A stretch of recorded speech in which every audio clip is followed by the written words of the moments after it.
So let's talk a little bit about how do you actually teach your employees AI skills.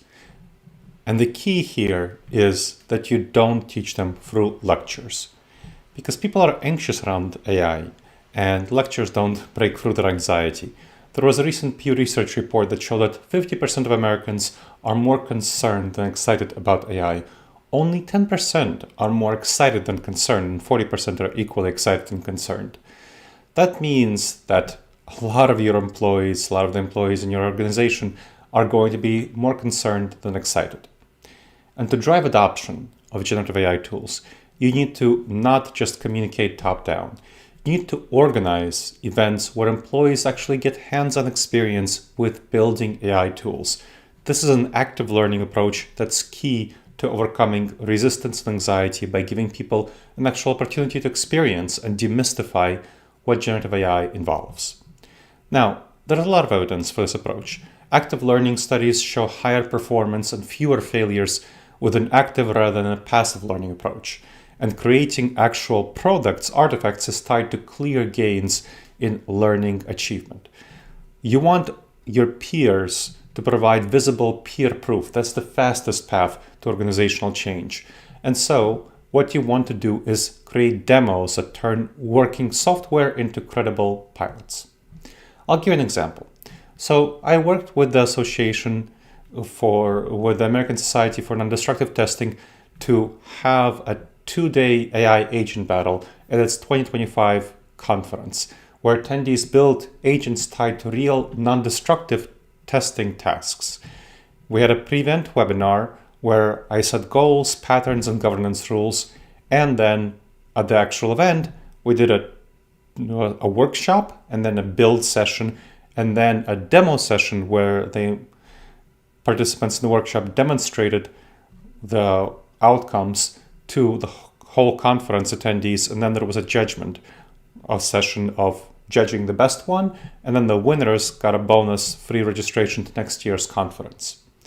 And so that's something that you want to think about adopting in your organization. The COO of the organization, Barry, said that, quote, instead of talking about innovation, members were building it. They had a really great outcome. People were really happy and were excited about doing this.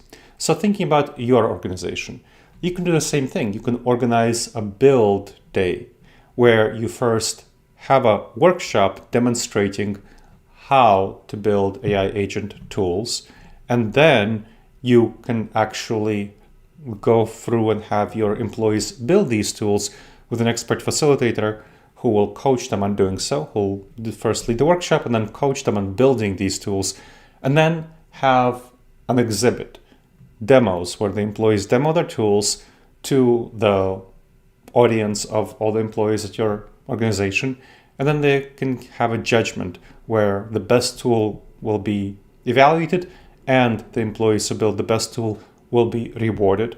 And then you can integrate these tools, of course, modify them somewhat, work on improving them over time into your organization. So that both builds internal capacity and excitement for building such tools and also gives you actual working products after the session. So this is where you want to think about the event. You want to treat it as a product launch, not a class. Require that people provide business cases, capabilities, a plan for deploying the tool, record and publish all demos, and then, of course, have the teams of promising demos keep working on them over time and actually deliver these tools. And so that is where you will build internal capacity for your organization to build AI tools, AI agents, as well as actually developing highly useful AI tools in a short period of time. I hope you enjoyed this episode of the Wise Decision Maker Show. Please make sure to subscribe wherever you checked out the show and leave a review. It helps other people discover the show and helps us improve the show. And if you have any questions, please email me at gleb, Gleb, @disasteravoidanceexperts.com.